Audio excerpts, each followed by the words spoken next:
일부인데 내일 묵상 본문은 38장 전체인데요. 30절까지 읽기는 좀 길고 해서 11절까지만 좀 읽었습니다. 요셉의 이야기가 37장에 시작이 됐는데, 그죠? 요셉이 애굽으로 팔려간 이야기로 이제 요셉의 이야기가 본격적으로 시작되나 보다 했는데 갑자기 뜬금없이 유다라는 사람의 이야기가 들어옵니다. 왜 그런 걸까요? 이 하나님께서 아브라함과 이삭과 야곱 그리고 그 언약을 이어가는 구원의 서사가 어디로 흘러가야 하는지를 보여주시기 위함입니다. 다시 말해서 가까운 미래 또 먼 미래에 이루어질 하나님의 구원 계획을 보여주시기 위한 세팅입니다. 가까운 미래에 있어질 구원은 뭘 말하는 걸까요? 야곱의 가족이 흉년으로 인해 애굽으로 입애굽하게 되는 애굽의 이주를 말하죠. 이를 위해서 누가 먼저 파송됐어요? 네, 요셉이, 그죠? 요셉이 야곱 가족이 애굽에서 체류할 환경을 준비하는 선발대 같이 그런 도구로 사용이 된 거죠. 먼 미래의 구원은 뭘 말할까요? 유다의 자손으로 오실 메시아 예수 그리스도의 오심과 연결이 됩니다. 그래서 마태복음 1장 예수님의 족보에 가면 누가 등장을 해요? 오늘 이야기의 중심인 유다와 다말이라는 이름이 등장을 하게 되죠. 하지만 이 두 사람의 관계가 뭐다? 그렇게 추천할 만한 관계가 아니다. 시아버지와 며느리의 관계다. 그 둘 사이에 태어난 베레스가 다윗의 조상이 되기에 이 두 사람이 과연 메시아로 오신 예수님의 족보에 어울리는 자들인가라는 그런 생각을, 그런 질문을 던지게 되죠. 이 불합리하고 뭔가 부정한 듯 보이는 이 사실이 우리에게 가르쳐주는 건 분명합니다. 메시아 예수 그리스도의 계보가 어떤 인간의 공로, 인간의 기준이 아닌 하나님의 은혜로 이루어진 역사다라는 걸 우리에게 가르쳐주고 있는 겁니다. 온 인류의 구원자로 오신 그래도 메시아인데 그의 족보라면 이렇게 불순한 것이, 불결한 것이 껴들면 안 되는 것 아닌가라는 생각은 어디까지나 우리의 인간적인 가치와 기준이죠. 그죠? 세속적인 가치와 기준이 반영된 생각입니다. 허물이 없어야 되고 결점이 없어야 되고 완벽해야 된다라고 생각하는. 그런데 여러분, 하나님의 생각은 다르다는 사실이에요.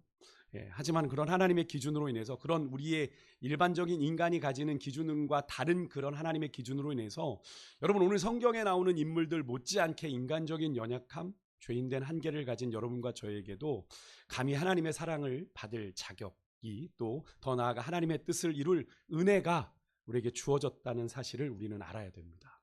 그죠? 우리가 하나님의 뜻을 이룰, 하나님의 사랑을 받을 합당한 존재여서 우리가 받은 것 아니잖아요. 그죠? 우리가 하나님에 의해 합당해서 우리가 의롭다 하심을 받은 존재가 아니라는 것에서 출발하면 이 족보가 이해가 되는 거죠. 창세기에서 야곱의 뒤를 이어 서사를 이끌어갈 인물은 요셉이죠. 그죠? 그래서 창세기 37장부터 38장만 빼고 그 뒤에까지 쭉 이어지는 서사를 보면 요셉을 아주 위대한 영웅처럼 그리고 있습니다. 그죠? 흉년이 들기 전에 그 애굽으로 넘어가서 그 모진 고생을 하고 애굽의 국무총리가 되어 그의 자녀, 가족들을 다 먹여 살리는 그런 영웅적인 인물로 묘사가 돼요. 그런 요셉에게 채색옷을 입혔던 야곱의 기대는 어떠면 좀 나의 그런 장자의, 물론 요셉이 장자는 아니지만 장자권을 좀 이어갈 그런 아들로 좀 특별하게 삼고 싶었던 그런 마음이 반영이 됐죠. 그런데 그런 야곱의 기대와는 다르게 언약의 계보는 누구를 통해 이어져요? 오늘 우리가 본문에서 만나는 유다라고 하는 인물을 통해서 이어지게 됩니다. 사실 요셉 이야기의 사실 후반부의 절정은 요셉이 결국엔 형들에게 자신을 드러내고, 그죠? 용서하고 당신들이 나를 이곳에 보낸 것이 아니라 하나님의 뜻입니다, 하나님의 은혜였습니다를 고백하는 그 절정의 장면에도 요셉의 용서가 있기 전에 요셉의 마음을 결정적으로 흔들었던 행위가 뭐냐면 유다의 자기 희생이죠. 그죠? 어떤 사건이 있습니까? 요셉이 베냐민의 자루에 은잔을 집어넣어서, 그죠? 베냐민을 남기려고, 자기 동생인 피부친 베냐민을 남기려고 하니까 유다가 이 베냐민을 데려가지 않으면 우리 아버지가 죽습니다. 내가 약속하고 데려왔는데 내가 대신 남겠습니다 라고 하는 그런 고백을 하죠. 내가 남겠습니다. 내가 저 주의 종이 저 아이를 대신하여 남겠나이다. 그런 그의 결단은 사실 오늘 이 본문 마지막에 유다가 그의 며느리 다말에게 한 말이 있거든요. 네가 나보다 옳다, 네가 나보다 의롭다 한 말에서 시작이 됩니다. 유다가, 사실 오늘 유다의 모습을 보면 갸우뚱거려져요. 왜 하나님이 굳이 유다였을까? 하는 그런 모습을 유다가 보입니다. 오늘 우리가 읽었던 38장은 그 유다의 변화를 담고 있는데요. 우리가 여기서 한 가지 성경에 대해서 좀 짚고 넘어가야 될 건, 성경은 우리가 생각하듯 어떤 영웅들의 이야기가 아닙니다. 가장 빛나는 그런 인물들을 부각시키는 이야기가 아니라 예수님을 만나, 하나님을 만나 가장 깊이 변한 인물들을 통해서 하나님의 약속을 이어가고 계신다라고 하는 거예요. 우리가 창세기의 마지막을 향해 달려가면서 언약의 시작인 아브람과 연결을 지어봤을 때 창세기의 끝을 장식하는 장식하는 주인공은 누가 되어야 할 것 같아요? 요셉이 가장 어울려 보입니다. 그죠? 인간적으로 볼 땐 요셉같이 어울리는 사람이 없는 것 같은데, 물론 요셉이 어린 시절 좀 미숙함이 있었지만 그 13년의 그 고난의 역경의 시간들을 애굽의 국무총리로 오르기까지 정말 코람데오의 정신으로 하나님 앞에서 내가 어찌 이 큰 악을 행할 수 있습니까? 라고 하는 그 보디발의 아내의 유혹을 이기는 그런 마음으로 어떤 상황 속에서도 하나님을 향한 신실함을 내려놓지 않죠. 자신에게 주셨던 그 꿈이 이루어질 것을 기대하며 그 걸음을 내디뎠던 정말 의로운 사람, 이 요셉의 계보에서 메시아가 나와야 어울릴 것 같아요. 그렇죠? 우리의 생각에는. 근데 그렇지 않았다라는 거죠. 그렇지 않았다는 거죠. 오히려 연약하기 짝이 없고 인간적으로는 너무나도 허술하고 허물이 많아 보이는, 그렇지만 그래도 책임을 대신 질 줄 아는 그런 사람, 유다의 계보에서 이 메시아가 나왔다는 사실을 우리가 보게 되는데요. 그래서 여러분, 허물이 많아도 연약해도 하나님을 감동케 하는, 그건 하나님만 아시는 거겠죠. 하나님을 감동케 하는 뭔가가 있으면 하나님은 그 사람을 당신의 뜻을 이루는 선한 도구로 사용하신다라고 하는 거죠. 그래서 여러분, 우리가 볼 때 어떻게 저런 사람이 쓰임 받지? 라고 생각이 들 때가 있잖아요. 그렇지 않습니까? 여러분들은 그런 게 없으신가 봐요. 저는 이렇게 목회를 보면서 어떻게 저런 사람을 하나님이 저런 성정의 사람을 쓰지라고 생각이 드는, 가끔 이제 부교육자들도 보면 그런 사람들이 있는데, 하나님이 보실 땐 그에게 쓸 것이 있다라는 거죠. 그런 연약함에도 그에게 하나님이 인정하시는 것이 있기 때문에 하나님 그 사람을 통해 일하신다는 거죠. 오늘 본문으로 돌아가면 유다는 형제들을 떠나, 오늘 이야기의 시작이 그래요. 왜 그랬는지 모르겠는데 형제들을 떠납니다. 그리고 내려갔다라는 표현이 나와요. 성경에선 내려가는 건 결코 좋은 표현이 아닙니다. 그죠? 사실 그 선한 사마리아 비유에도 나오는 거 보면 그 사람이, 어떤 사람이 여리고로 내려가다가, 그죠? 내려가다가 그 일을 당하거든요. 그러니까 내려간다라고 하는 건 성경에서 그렇게 긍정적인 의미는 아니에요.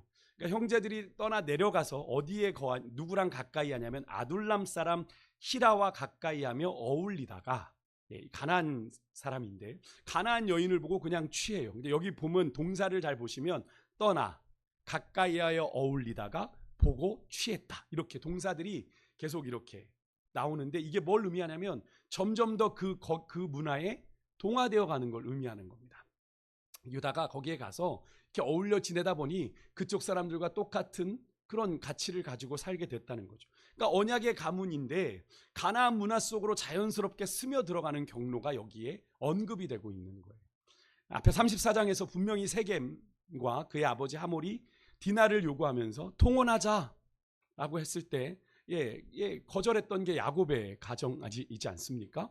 그런데 그렇게 제안했던 게 바로 이런 연유입니다. 이렇게 되니까 통혼하게 되면 지금이야 너희들이 야곱 족속으로 남아 있지만 너희들도 우리 가나안 사람 중에 하나가 될 거라는 생각 때문에 세겜과 하몰이 그런 제안을 했던 것이거든요.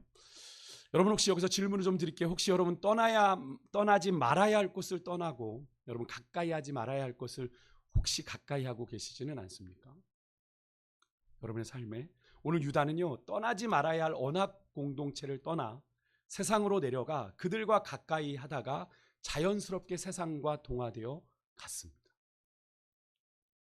이 연유가 없지 않아요. 유다가 그렇게 된 데는 자연스럽게 동화되어 갔다는 거예요. 지난 금요일 제가 세겜 땅에서 겁탈을 당한 디나 일로 세겜 족속과 야곱의 가문이 협상을 나누는 이야기를 나누면서 제가 그런 말씀 드렸던 거 혹시 기억하십니까? 경계는 벽이 아니라 선이다.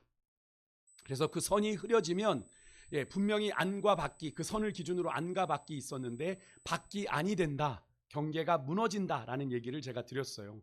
그래서 관계는 우리가 넓혀야 하지만 기준은 분명히 우리가 가지고 있어야 되고, 적응은 해야 되지만, 우리가 어떤 회사나 일터에 가서 하면 세상에서 적응은 해야 되지만 우리가 그리스도인으로서 가져야 될 정체성은 유지해야 되고 개방은 할 수 있지만 우리가 중심은 잡고 있어야 되는. 그래서 제가 그 예로 지난주에 뭘 보여드렸죠? 그 만나교회 흡연실 보여드렸잖아요. 그죠? 기억나시나요? 그죠? 그 예가 이거다라고 말씀드렸죠. 그러니까 유다는 그 어느 것 하나도 제대로 하지 못한 거예요. 관계는 넓혔어요. 가나안 땅으로 들어가서. 그런데 기준이 없었어요. 그러니 가까이 했어요. 이방 사람들. 적응하면서 정체성도 잊어버렸어요. 개방도 하고 중심까지 다 잃어버린 거죠. 완전히 그쪽에 동화되어 버린 거예요. 그럼 혹시 우리들에게 그런 모습이 있지 않습니까? 요셉은 어쩔 수 없이 형들에게 팔려 애굽으로 내려갔지만 유다는 스스로 내려갔습니다. 유다는 스스로 세상을 향해 내려갔어요. 그리고 전혀 거리낌 없이 너무나도 일사천리로 2절에 보십시오. 딸을 보고 그 수아라는 사람의 딸을 보고 데리고 와서 동침했다. 연속적인 동사가 이어져요. 그의 행동이 아주 신속하게 진행. 마음에 드네? 데리고 와서 동침하고 내 아내야 이렇게 한 거예요. 전혀 거리낌이 없었다라는 거죠. 그 문화에 대해서 거리낌이 없었다라고 하는 겁니다. 유다는 그렇게 가나안 여인과 결혼해서 새 아들을 낳습니다. 유다가 얼마나 신앙적으로 도덕적으로 나태해졌는지를 알 수 있는 그런 모습이죠. 그렇게 얻은 유다의 두 아들 엘과 오난이 후사를 두지 못한 채 연이어 죽는데 이들의 죽음에는 모두 하나님이 개입하고 계세요. 먼저 엘에 대하여 7절에 보니까 하나님 보시기에 악함으로 이렇게 표현이 되어 있어요. 오늘 제가 제 원고를 넣었는데 노트북 M이 계속 슬라이드를 만들 수 없다고 무려 5번이나 거절을 하기에 다시 건빨로 돌아갔어요. 이해해 주십시오. 왜 그런지 모르겠어요. 갑자기 슬라이드가 완성되지 않았습니다. 그래서 삭제 5번을 무료하고 에이 간더라. 다시 건빨로 간다. 그래서 이제 오늘 말씀만 잘 들여다보시면 되겠습니다. 오늘 말씀 많이 띄우진 않는데 하나님 보시기에 악함으로라고 표현하는데 무엇인지 분명하진 않지만 이 엘이 유다 가문에 해를 끼치는 죄악을 하나님 보실 때 저지른 거예요. 그래서 유다의 큰 아들이 가문에 해를 끼치는 일로 인해 하나님 보시기에 악하니까 하나님이 그를 죽이세요. 그러니까 하나님이 너무 단호하신 것 아닌가. 근데 우리가 이 문 한간에 우리는 볼 수 있어야 되죠. 하나님이 그렇게 하실 수밖에 없는 그런 죄를 엘이 지은 거겠죠. 그러자 유다가 그의 동생 오난을 통해 형수에게 들어가서 가문을 세우라고 명령하게 됩니다. 그것이 이제 여러분 잘 아시겠지만 계대 결혼 관습이죠. 형이 죽으면 동생이 들어가서 형수에게 이제 후사를 주어서 대를 이어가는 그 장자권을 이어가는. 근데 그때 이 오난이 형수와 동침을 하는데 임신이 불가능하게 하는 거예요. 그리고 이런 오난의 행동이 어떤 행동입니까? 자신의 상속 이득을 더 많이 챙기려는 생각이죠. 왜? 자신으로 인해 형의 법적인 아들이 태어나면 어떻게 돼요? 그 아들이 장자의 권리를 행사하게 되니까 자신의 몫이 당연히 줄어들지 않겠어요? 없어야 되는 거죠. 그러니까 그런 계산기를 두들긴 겁니다. 하나님이 그런 오난의 행동을 악하게 보시고 그를 또 죽이세요. 그러자 유다가 이제 막내 셀라마저 죽을까봐 형수와의 결혼을 물론 어렵긴 합니다만 이 형수 다말과의 결혼을 유보하고 며느리 다말을 친정으로 보내요. 그렇게 시아버지의 이제 책임 회피가 이제 언약을 이어가는 계보를 잠시 멈추게 하는 거예요. 여러분 이렇게 이 언약이 가끔은 누군가의 범죄로 위협을 받기도 합니다만 그 언약을 이어가야 될 누군가의 무책임으로 멈추게 되기도 합니다, 여러분. 오늘 유다가 그런 상황인 거예요. 여러분 잘 보십시오. 유다의 이 신앙생활의 이탈은 방향에서 시작됐습니다. 방향에서 떠나야 하지 말아야 할 형제들을 떠나고 내려가다가 그의 신앙이 결국 이탈되게 된 겁니다. 그리고 언약의 단절은 조금 전 살펴본 것처럼 이 유다가 당연히 감당해야 될 그 책임을 회피하는 것에서 시작이 돼요. 이 다말에게 감춰야 될 책임을 회피하고 있는 이 유다의 모습. 여러분 하나님의 언약이 우리의 가정, 여러분 우리의 교회, 우리의 일터, 또 우리 나라와 민족에서 이루어져야 되는데 여러분 혹시 나의 책임 회피로 인해서 무슨 책임 회피겠어요? 하나님의 약속이 담긴 이 말씀을 우리가 전하고 가르치고 또 우리 자녀들에게 전승하고 그 약속을 이루기 위해서 우리가 기도하고 애쓰는 이 모든 일들이 나의 그냥 귀찮아, 그냥 내가 살기 바쁜데 그냥 그렇게 하며 모든 일이 중단되어 있지는 않은지, 우리의 삶의 현장, 특히 가정과 교회와 직장에서 우리가 하나님의 사람으로 마땅히 감당해야 될 책임 회피로 인해서 하나님의 뜻이 그곳에서 우리를 통하여 이루어져야 되는데 지금 멈춰 있지는 않은지. 여러분, 도리를 다하지 않는 무책임 또 무정함 때문에 지금 우리의 고통이 더욱 가중되고 있다는 사실을 생각해 보셔야 됩니다. 오늘 내가 하나님의 사람으로 남편과 아버지로 또 아내와 어머니로 사회적으로 마땅히 감당해야 될 그 도리를 다하지 않는 무책임 때문에 나와 우리 가정이 일터에 고통과 아픔이 더 깊어지고 있지는 않은지 우리가 좀 믿음의 눈을 들어서 좀 볼 수 있기를 소망합니다. 다시 본문으로 돌아와서요. 유다의 아내가 죽고 이제 막내 셀라가 어느 정도 자랐어요. 이제는 형수를 물을 수 있는 나이가 됐는데 이 시아버지의 유다에게서 소식이 없어요. 그런데 이 시아버지가 어느 날 유다가 양털을 깎으러 딥나에 올라왔다는 소식을 다말이 듣습니다. 당시에 양털을 깎는 건 그냥 단순히 어떤 목축을 하는 일이 아니라 축제였습니다. 축제였고 종교적인 매춘이 그 현장에 동반이 되었어요. 그 사실을 안 다말이요, 과부복을 벗고 이제 너울로 얼굴을 가린 채 창녀처럼 성문 앞에 앉아 있게 되었고, 유다가 그런 다말이 자신의 며느리인 거 알아보지 못하고 그냥 창녀로 여기고 나랑 동침하자 이렇게 얘기를 하게 됩니다.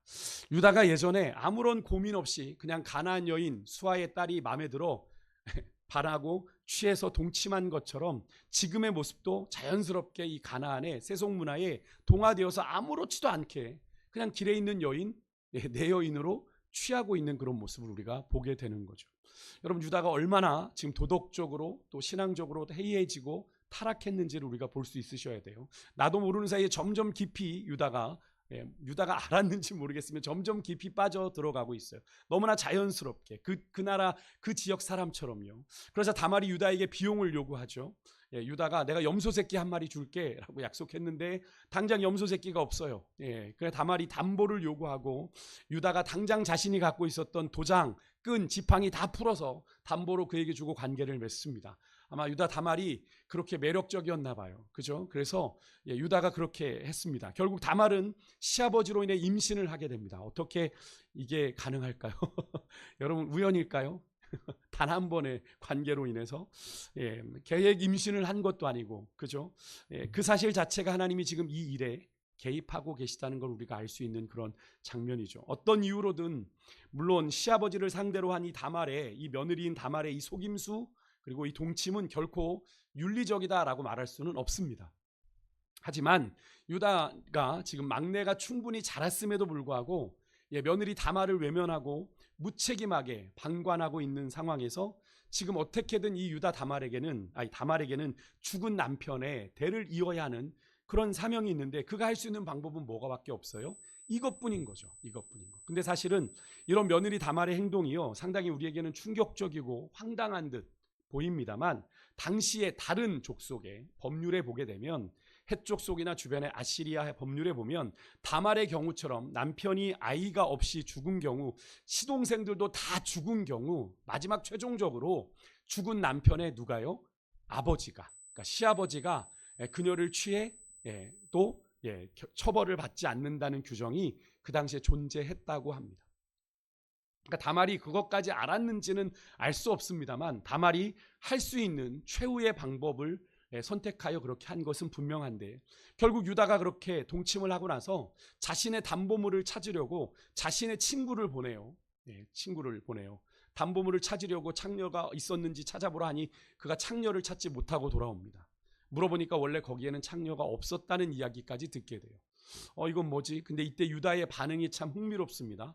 23절에 보시면 유다가 이런 말을 해요. 유다가 이르되 그로 그것을 가지게 두라, 우리가 부끄러움을 당할까 하노라, 이렇게 말을 합니다. 이게 무슨 말이에요?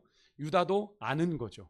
뭘 아는 거예요? 자신이 한 일이 부끄러운 일이라는 걸 아는 겁니다. 당시 세속적인 문화에 동화돼서 그냥 즉흥적인 감정에 그런 행동을 했지만 부끄러운 일을 했다라는 걸 자기도 알고 있는 거예요. 유다는 어느덧 하나님의 약속을 따라가는 사람이 아닌 그렇게 욕망을 따라 그냥 육신의 정욕을 따라 사는 사람이 되어버렸던 겁니다. 유다는요, 그 일로 인해서 조롱을 당할까 염려하고 자신은 스스로 할 만큼 했다고 주장하면서 더 이상 그 친구에게 여인을 찾지 말아라, 그냥 스스로의 면죄부를 주고 정당화합니다. 그러고 나서 이제 3개월 뒤에 전말이 드러나게 되는데 어떤 이가 당신의 며느리 다말이 행음했고 행음함으로 임신을 했다라는 소식을 전하니까 유다는 사실 여부도 확인하지 않아요. 참 신기합니다. 그리고 며느리 다말을 끌어내 불살라라 이렇게 너무나도 단호하게 명합니다. 이런 유다의 반응은 좀 이렇게 예상해 볼 수 있죠. 훗날에 율법에서 정한 처벌보다 더 가혹하게 처벌을 한 건데요. 유다의 이런 신속한 단죄는 뭘 의미하는 걸까? 어떻게든 막내 셀라를 주지 않은 자신의 책임을 덮으려는 거죠. 그죠? 그리고 골칫거리인 어떻게든 이 다말을 제거하려고 하는 불순한 의도가 거기에 담겨 있는 겁니다. 다말이 끌려나가면서 이 유다가 자기가 동침하면서 줬던 담보물을 내놓고 내가 이 물건의 임자로 말미암아 내가 이렇게 임신하게 됐다라고 외치게 돼요. 그것을 본 유다가 바로 자신의 것인 걸 알아보고 26절에 이렇게 말하는 겁니다. 그가 나보다 옳도다 이렇게 말하는 겁니다. 의롭도다라는 뜻이에요. 그렇게 시인하고 막내 셀라가 자랐음에도 큰 아들의 일을 방관했던 자신의 불의, 자신의 책임을 공개적으로 인정하고 오히려 자신보다 어떻게든 죽은 남편의 대를 이으려고 노력했던 다말이 자신보다 더 의롭다라는 사실을 이제 인정하게 되는 걸 오늘의 이야기인데요. 이 유다의 인정은 단순히 유다의 내가 실수했다라는 그 실수의 인정을 넘어서 다말의 행동이 유다나 두 아들과는 다르게 하나님 보시기에 정직했다. 하나님 보시기에 옳았다. 그녀의 행동이 가문 계승의 목적 안에서 그녀는 최선을 다한 정당하고 의로운 행동이었다라는 것을 의미하는 그런 문장이에요. 그래서 하나님도 그런 다말에게 어떤 심판도 내리지 않으시는 거죠.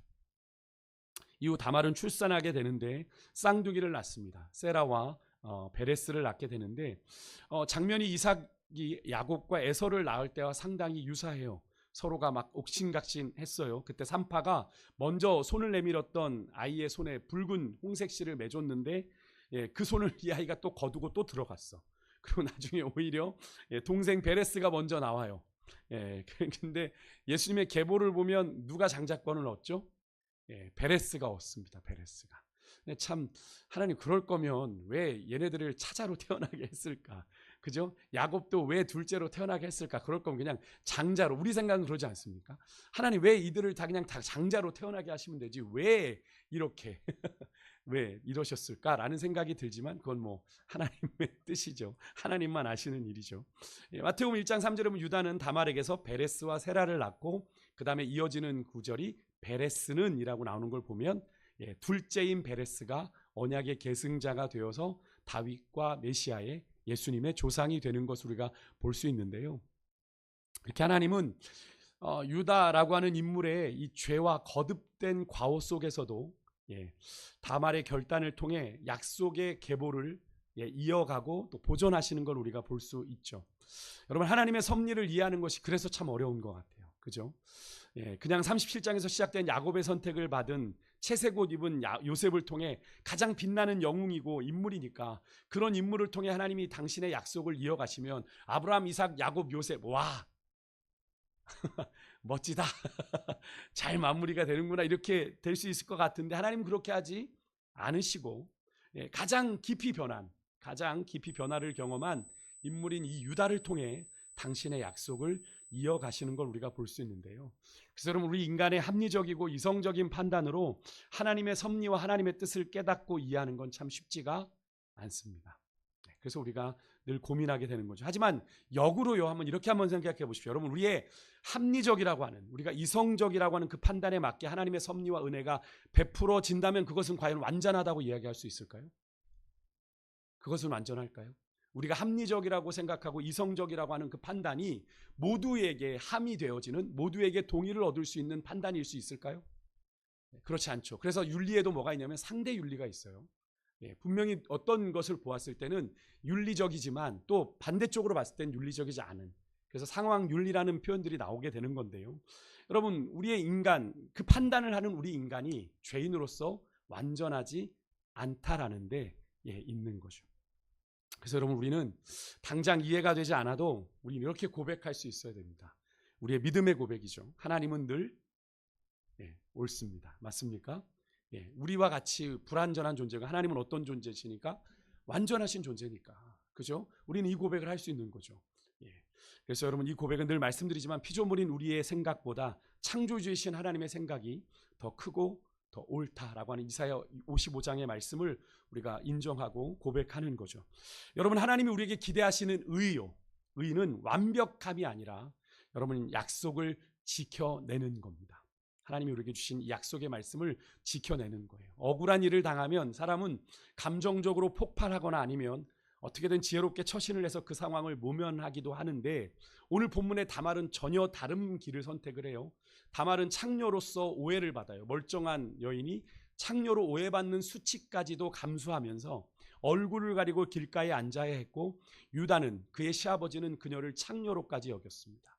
당시 사회에서 이것은 단순한 오해가 아니라 여성에게는 상당히 치욕스럽고 모욕적인 일이었습니다. 그런데도 다말은 자신의 감정보다 더 큰 것을 붙잡아요. 자신이 그런 모욕을 당하는 잠깐의 수치, 그런 모욕을 연연한 것이 아니라 더 큰 것을 붙잡는데, 그녀가 붙든 것은 단순히 내가 아이를 갖고 싶다가 아니라 뭐예요?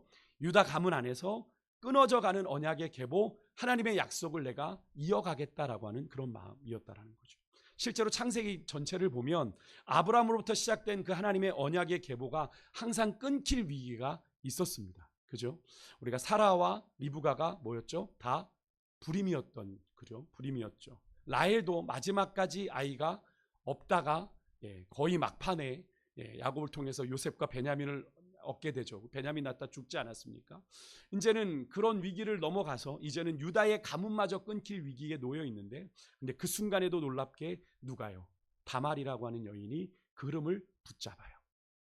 그리고 그 결과로 태어난 베레스가 다윗과 메시아의 계보를 이어가는 거. 그래서 룻기서를 보게 되면 우리가 이제 다음 주, 다다음 주에 이제 수요 성경 공부 때 룻기를 보게 되는데, 이 룻기 마지막 부분에서도 다말과 베레스의 언약의 역사가 다시 상기되거든요. 우리 룻기 4장 12절 말씀 한번 읽어볼까요? 같이 한번 읽어볼게요. 시작. 여호와께서 이 젊은 여자로 말미암아 내 집이 다말이 유다에게 낳아준 베레스의 집과 같게 하시기를 원하노라. 아멘. 제가 어디 구절이 좀 잘못됐나요? 네. 이 구절이 보아스와 룻이 결혼할 때 증인으로 섰던 사람들, 특히 장로들이 그 두 부부를 축복한 내용 중에 일부거든요. 그러니까 너희 여기서 이 젊은 여자로 말미암아, 이 룻으로 말미암아 내 집이 다말이 유다에게 낳아준 베레스의 집과 같게 하시기를 원하노라. 언약의 도구로, 룻과 어떻게 보면 다말 둘 다 이방 여인인데 그 여인들로 말미암아 하나님의 언약의 계보가 이어져 내려갔던 것처럼 룻 또한 그런 여인이 되기를 원한다고 축복했는데, 실제로 예수님의 족보에 넘어오면 실제로 룻도 보아스와 함께 예수님의 계보에 들어간 여인이 되죠. 그죠? 이것을 보게 되면 그렇게 다말은요, 창녀로까지 취급받는 그런 억울한 모욕 속에서도 감정이 아닌 지혜로, 상처 속에서도 자신의 자리와 하나님의 약속을 놓지 않았던 사람입니다. 그런 사람이 역사의 흐름을 바꾸는 거죠. 어찌 보면 저는 그런 생각을 해봤습니다. 그런 생각 한 번도 해보지 못했는데 이번에 본문을 좀 묵상해 보면서 유다로 유다 되게 한 것도 누구예요? 다말이라고 하면 너무나 좀 비약일 수 있을까요? 왜냐하면 유다에 비해 사실 다말은 별로 그렇게 의미가 없게 다뤄집니다. 사실은 이방 여인이기도 했고, 그래서 그냥 뭐 유다의 씨를 받아 그냥 아이를 낳은 정도의 여인으로 우리가 취급하지만 38장을 통틀어 읽어보면 이 다말이 없었으면 사실은 유다가 유다되지 못했을 가능성이 훨씬 많았던 그런 아주 소중한 존재가 이 다말이라고 하는 여인이었다라고 하는 거죠. 저는 오늘 여러분과 제가 그런 사람이기를 원합니다. 이 다말 같은 사람이요. 다말은 그 당시에 책임을 다 미루는, 유다가 책임을 미뤘잖아요. 언약을 이루어가야 될 책임을 미루는 자들 틈에서 어떻게든 그 책임을 다하려고 몸부림쳤던 사람이고, 그래서 더 빛이 난 사람이었거든요. 여러분, 오늘 이 시대는 하나님의 사람으로서의 그런 우리가 부르심받은 자리에서 주님께서 우리에게 기대하고 바라시는 믿음의 책임과 도리를 많이 외면하는 시대입니다. 왜? 내가 불편할 수 있으니까, 내가 또 손해볼 수 있으니까, 그저 굳이 그 책임과 도리 안 하면서 내가 최소한의 것만 하겠다고 해서 주일 예배만 지키는 분들이 정말 많아요, 여러분. 예배 자리 한번 드리고 가면서, 예전엔 그런 편이었어요. 썬데이 크리스찬이라고요. 요즘에 썬데이 크리스찬 정말 많아요. 그렇게 그냥 예배만 딱 드리고 나 그냥 교회 다닙니다. 주중에는 어떻게 살아가고 있는지는 알 수 없어요. 물론 뭐 뭐 다는 보지 못했으니까 제가 그분들의 신앙을 평가할 수는 없겠습니다만, 그냥 최소한의 내 의무, 내가 구원받은 자로서의 내가 발은 담그고 있어야지라고 하는 생각에 주일 예배는 드리지만, 내가 부르심 받은 삶의 자리에선 그런 책임들에 대해서 그냥 외면하고 사는 그리스도인들이 너무나 많다라고 하는 거죠. 여러분, 오늘 이 시대의 이 다말의 모습은 우리에게 상당한 도전을 던집니다. 그죠? 사실 다말에게는 유다보다 그런 책임이 없어요. 사실 이방 여인이니까 떠나도 돼요. 무시하고 나 돌아가지 않겠습니다 해도 됩니다. 하지만 다말은 그런 유다 집안에 자신이 어떤 사명을 가지고 있는지를 알았고, 모두가 책임을 외면하는 그 시간에 책임을 감당하려고 그 자리를 지켰던 사람. 여러분, 오늘 저와 여러분이 그런 사람들이길 원하는데요. 여러분이 부르심 받은 삶의 자리에서, 그것이 가정이든 일터이든 여러분 교회이든 뭐 좀 더 확장하면 이 사회 속에서든 주님께서 여러분에게 기대하시고 바라시는 믿음의 책임과 도리가 있다는 걸 여러분 믿으십니까? 그것이 바로 여러분을 세상의 빛으로 소금으로 하나님이 부르셨다라고 하는 의미예요. 우리가 그것을 생각하지 않고 지내니까 그런 도리와 책임, 그것들을 책임을 회피하고 그냥 살아가는 거죠. 누군가 하겠지. 그런데 정말 누군가 해요. 맞습니다. 누군가 합니다. 하나님의 역사는 여러분 다수로 이루어지지 않았어요. 여러분, 기독교 역사를 보십시오. 그 시대마다 하나님이 헌신된 소수의 사람들을 통해서 기독교 역사를, 복음의 역사를 이루어 오셨습니다. 여러분, 이왕이면 우리 시대를 살아가잖아요. 동시대에, 오늘 이 시대에 많은 그리스도인이 있다고 하는데, 오늘 이 시대에 그냥 하나님의 사명을 감당하는 자로 살아갈 것인지, 아니면 그냥 책임을 전가하고 또 책임을 회피하고 그냥 적당히 발담구다가 가는 존재로 갈 것인지. 근데 마지막 우리가 서는 그 자리에선 주님이 우리에게 물으실 거란 말이죠. 내게 맡긴 것. 달란트 비유를 여러분 기억하십시오. 5달란트 받은 자에게 물으셨고 2달란트 받은 자에게 물으셨습니다. 1달란트 받은 자 뭐라고 그냥 묻었다 가져왔습니다. 여러분, 책임 회피죠. 책임 회피한 겁니다. 그에게 맡긴 1달란트라는 것에 대한 책임을 회피한 거예요. 그러고 돌아왔더니, 그러고 핑계하죠. 주인이 무서운 사람이라 내가 그렇게 했습니다. 그러면 맡겨서라도 이자라도 가져와야지. 거짓말 핑계에 됐다라는 거죠. 여러분, 우리의 모습이 그렇게 주님 앞에 서서는 안 되는 건 아니겠습니까? 여러분, 그것은 뭐 순간에 내가 오늘 그렇게 못 살았다고 해서 그걸로 결정나는 건 아니겠지만, 우리의 삶을 통틀어 보았을 때 하나님이 보실 때 내가 너를 도무지 모른다 하시면, 여러분, 우리는 내가 아무리 선지자 노릇을 하고 병을 고치고 귀신을 쫓아내도 하나님이 아니라 하시면 아닌 거예요. 여러분, 내가 들이미는 의, 하나님, 내가 이건 주님이 날 인정하실 만한 의입니다라고 들이댄 거 아닙니까? 마태복음 7장에 그들이 들이댄 거예요. 하나님, 내가 선지자 노릇하고 주의 이름으로 내가 병을 고치고 주의 이름으로 귀신을 쫓아냈습니다. 이거면 내 자격증 딴 거 아닙니까? 아니, 나 너 모르겠어. 불법을 행하는 자에 내게서 떠나가라 라고 말씀하실 수 있는 것 아니겠어요? 여러분, 우리가 말씀을 들었을 때 우리가 확 뒤집어지고 그런 역사도 일어날 수 있겠지만, 그렇지 않더라도 하나님께서 오늘 이 말씀을 통해서 우리에게 도전하시는 것이 있다면 돌이키는 은혜가 있어야 되겠죠. 내가 분명히 부르심받아 살아가는 삶이라는 걸 여러분은 꼭 기억하셔야 돼요. 그래서 제가 종종 그런 말씀드리죠. 그리스도인은 세상에서 불러냄을 받아, 그렇죠? 하나님의 거룩한 자녀로 인치심을 받고 세상으로 다시 보내심을 받은 존재가 그리스도인이요 성도다라고 말씀을 드렸어요. 그러니까 구원받았다고 하는 건 이꼴 부르심이 있다라는 겁니다. 하나님이 부르신 이유, 우리를 구원하신 이유. 근데 그것을 그냥 나 혼자 천국 가는 것으로 끝내서는 안 된다라고 하는 거죠. 그러면 이 사실을 여러분 반드시 기억하시고, 내게 먼저 구원받은 책임이 있는데 그 책임을 내가 어떻게 감당할 것인가, 오늘 이 밤에 우리에게 주신 말씀을 통해서 여러분들이 돌이키고 깨닫는 은혜가 있으시기를 주의 이름으로 축복합니다. 우리 같이 좀 찬양하고 우리 기도 자리로 나아가겠는데요. 우리 아까 마지막 불렀던 은혜 아니면 우리 같이 찬양했으면 좋겠습니다. 이번 말씀을 준비하면서 이 찬양이 계속 저는 고백이 되었는데요. 우리가 하나님을 다 이해하고 하나님의 뜻을 알 수 있다면 좋겠습니다만, 그렇지 않기에 우리의 하나님을 따라가는 일들이 녹록치 않죠. 그런데 한편으로는 그런 생각도 해봅니다. 여러분, 하나님의 뜻을 여러분이 분명히 안다면 거기에 100% 순종할 자신은 있으십니까? 역으로요. 여러분들이 하나님의 뜻을 100% 알아요. 여러분의 앞으로 나아갈 삶에 죽을 때까지의 모든 여정을 아시면 그거 하나님이 정하신 길이라고 하면 그거 그 100% 다 그대로 감당하실 수 있으세요? 여러분의 뜻과 다른데? 솔직히 그렇지 않기 때문에 하나님이 우리에게 알게 하시지 않는 거예요. 그때마다 알게 하시는 겁니다. 그럼 우리가 하나님이 우리에게 알려주셨을 때 저 그런 생각이 들더라고요. 하나님 참 답답해요. 알려주시면 내가 가겠는데. 그런데 하나님이 딱 그렇게 저한테 질문하시면 너 내가 다 보여주면 정말 가감 없이 그 길 따라올래? 제가 움찔하게 되더라고요. 움찔. 근데 딱 그때 드는 생각이 만약 내가 기대했던 것과 다르면 나는 그 길도 하나님이 원하시는 길이니 갈 건가? 그 질문을 하게 되더라고요.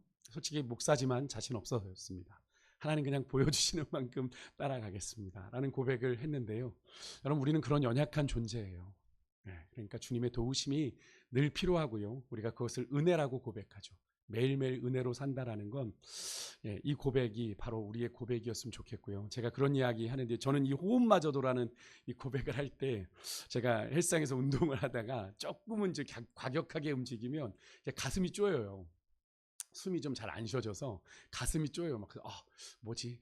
예전에 느끼지 못했던 그러면서 숨이 잘 안 쉬어져서 이렇게 숨을 좀 조심스럽게 쉬는데 그런 호흡을 하면서 그런 생각을 해봤습니다. 호흡이라는 것도 하나님이 여기서 멈추게 하시면 나는 숨을 쉬고 싶어도 쉴 수가 없는 건데 그래서 이렇게 하고 쓰러지는 거잖아요. 그죠? 여러분 하나님이 우리에게 호흡하게 하신 것도 은혜라는 걸 여러분이 기억하고 우리가 살아갈 때 하나님을 향한 우리의 신뢰를 온전히 드릴 수 있는 줄 믿습니다. 여러분 우리는 완전하지 못해요. 그래서 우리의 계획도 완전하지 못합니다. 우리는 우리의 계획이 내 판단이 내 계산이 완벽해 보여서 이대로 안 해주면 하나님을 향해서 막 역정도 내고 막 원망도 하고 불평도 하지만 여러분 우리는 그걸 다 몰라요. 그죠? 여러분 그것을 깨닫고 하나님의 크신 계획 우리가 알려주실 때 순종할 수 있는 믿음을 달라고 그렇게 기도하며 나가는 오늘 이 밤이 되었으면 좋겠네요. 우리 같이 기도하기 찬양하겠습니다.